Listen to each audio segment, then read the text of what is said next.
અગાઉ કુલ 35 જેટલી ચોરીઓના ગુન્હાઓમાં સંડોવાયેલ શખ્સને રોકડ રૂપિયાના મુદ્દામાલ સાથે ઝડપી ચોરીના ગુન્હાઓનો ભેદ ઉકેલવામાં એલસીબી પોલીસને સફળતા મળી હતી. ભાવનગર એલસીબી પોલીસનો સ્ટાફ પેટ્રોલિંગમાં હતો એ દરમિયાન મળેલી બાતમીના પગલે જેલ ગ્રાઉન્ડ સરકારી ક્વાર્ટર્સ પાસે બાંકડા ઉપર રેડ પાડીને અગાઉ ઘરફોડ ચોરીઓના ગુન્હાઓમાં પકડાયેલ અને વડોદરામાં રહેતા અંકિતભાઈ રમણભાઈ પાટણવાડિયા પાસે રહેલ રોકડા રૂપિયા મુદ્દામાલ તે કયાકથી ચોરી અગર તો છળ કપટથી લાવેલ હોવાની શંકાના આધારે આગવી રીતે પૂછપરછ કરતા આશરે 3 મહિના પહેલા ભાવનગર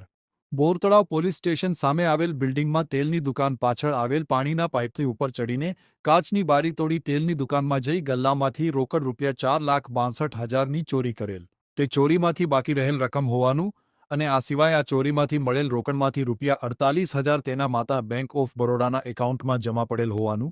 અને સને 2022માં તેના સસરા ભાવનગર શિહોર બોડી ગામમાં વાડીએ ભાગ રાખે છે ત્યાં આવેલ ત્યારે પૈસા ન હોવાથી ચોરી રાત્રિના રાજકોટ હાઈવે પાંચરા આંબલા ગામે આવેલ બેંકની પાછળની દિવાલમાં બકોરું પાડી અંદર પ્રવેશ કરી સીસીટીવીના કેબલ તોડી બેંકનું લોકર તોડવાનો પ્રયાસ કરેલ પરંતુ તૂટેલ નહીં અને બેંકનું સાયરન વાગતા બીક લાગતા ભાગી ગયેલ હોવાની કબૂલાત કરેલ. આ અંગે કાયદેસર કાર્યવાહી કરી તેને ઇલાહાબાદ પોલીસ સ્ટેશનમાં સોંપી આપવામાં આવેલ.